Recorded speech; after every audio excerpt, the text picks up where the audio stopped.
If you've ever felt stuck creatively, maybe what you need isn't inspiration. Maybe it's permission to wander. My name is Paul Silva, and welcome to The Creative Alchemist.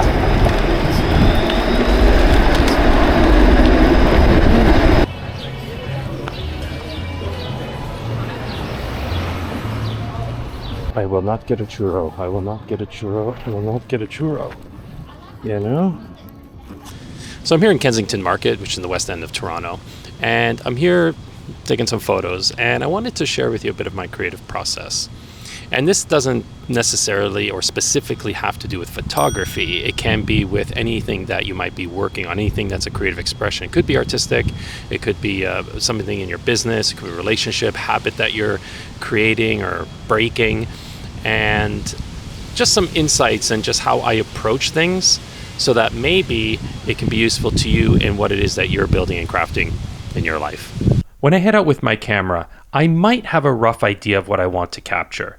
But honestly, I try to leave room for what wants to reveal itself. That's the part of creativity that feels the most alive to me. Not controlling the outcome, but entering the day like it's a conversation with the environment, with spirit, with self, with the intuition. What's out there? Because what's out there is really a reflection of what's within. So when I'm out shooting, I'm not looking for like the perfect shot. What I'm looking for is a moment that feels good to me, something that maybe stands out of place. Maybe it's the way the light hits a wall or an object. It could be an expression on someone's face. It could be something that's out of place. It just seems interesting. And when I follow those little cues, that's where I find the interesting stuff. That's where the adventure happens. And it's in finding those little sparks, if you will, that will get you the closest to your creative expression. Sometimes I'll shoot and don't realize what I love until I see it later. There are times I'll take a lot of time and care and trying to control everything and compose everything and think, aha, this is the Pulitzer Prize winning photo. And then realize later it's a bit of a dud. While on the other hand, there'll be shots I'll take off the cuff or something serendipitous happens or it's almost an afterthought, and those end up being the most profound. And that's the fun about creativity, is that you get to play and to lower your expectations and just see what's out there. Just trust your eye and trust the process.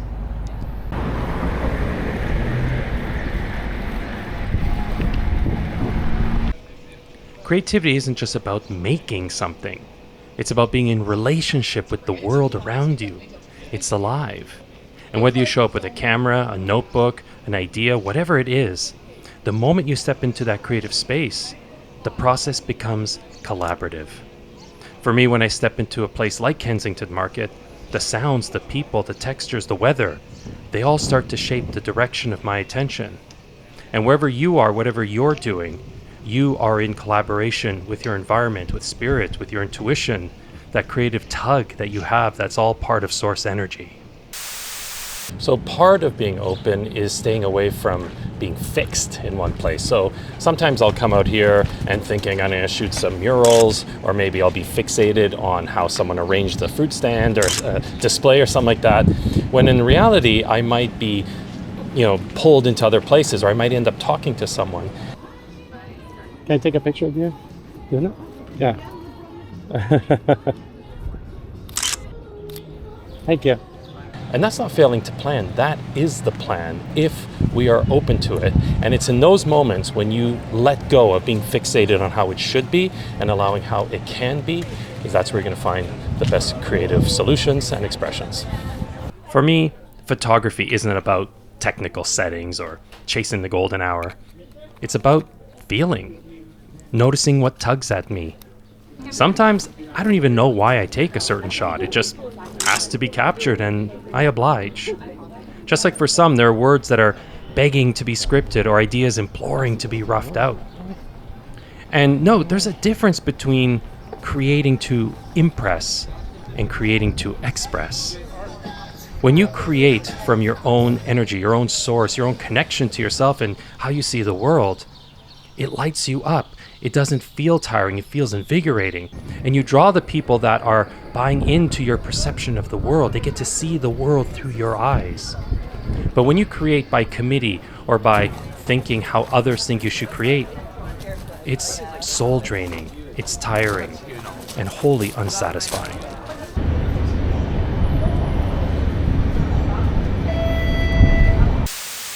Judgment is the fastest way to kill creativity. Judgment is that voice that says, who are you to do that? No one's done that before. No one's going to like that. Why would you shoot that? Why would you write that? And that's not the voice of the inner artist. That's the voice of fear.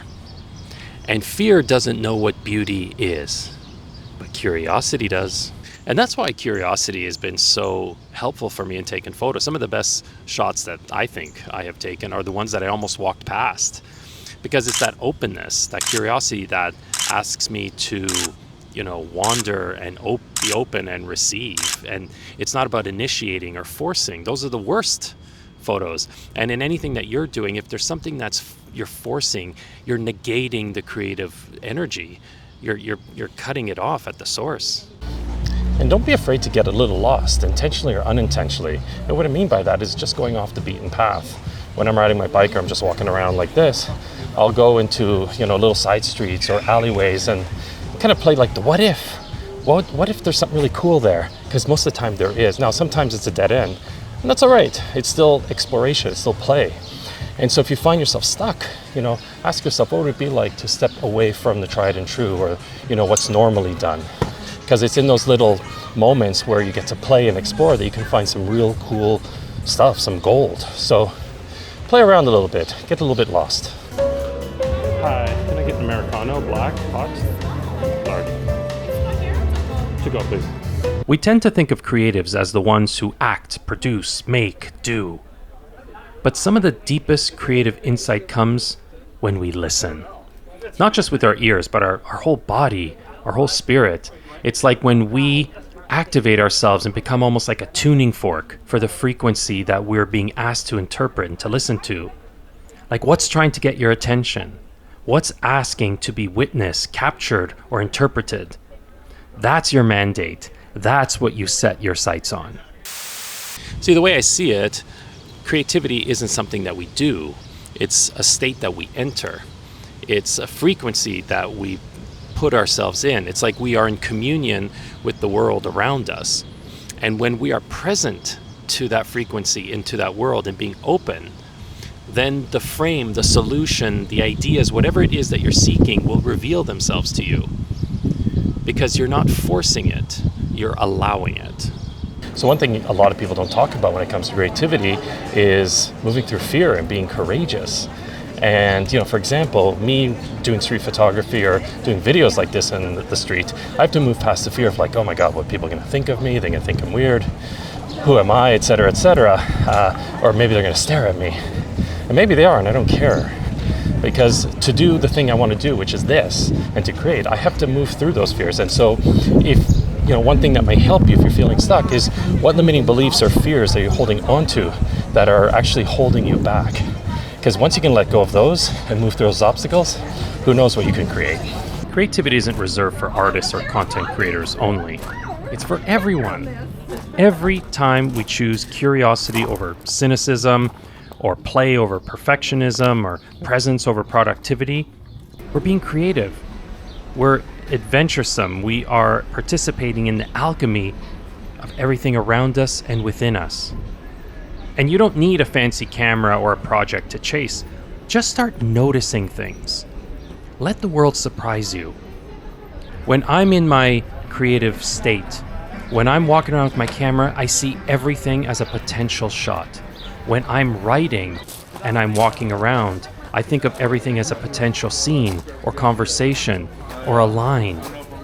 And so if you're working on a project or you're trying to create or negate a habit, or you're working on something entirely different, if you can tune into that state, you will see that everything around you will start to shape solutions, start to shape the way you see things. And you can come to your project with a freshness and newness that you never had before because you're fully tuned in.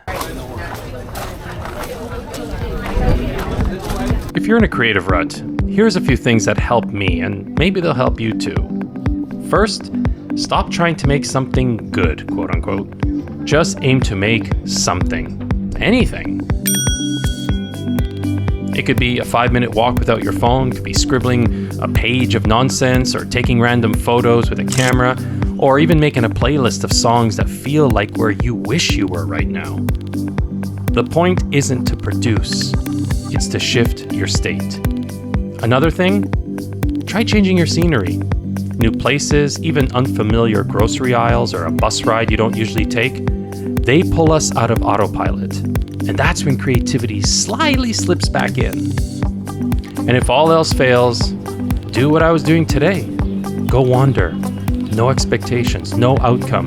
Just follow what catches your attention. Follow the sparks. The rut often breaks the moment you stop trying to break it. When we let go of needing it to be productive, it usually will become powerful. So it's been a few hours since I've recorded all that. I'm back home, taking a break out in my jungle here. And I was looking at my footage, and as usual, there were some wonderful surprises, some things that were kind of meh, and even some photos I'm like, I don't remember taking that. Because again, being drawn by what I thought was interesting at the time.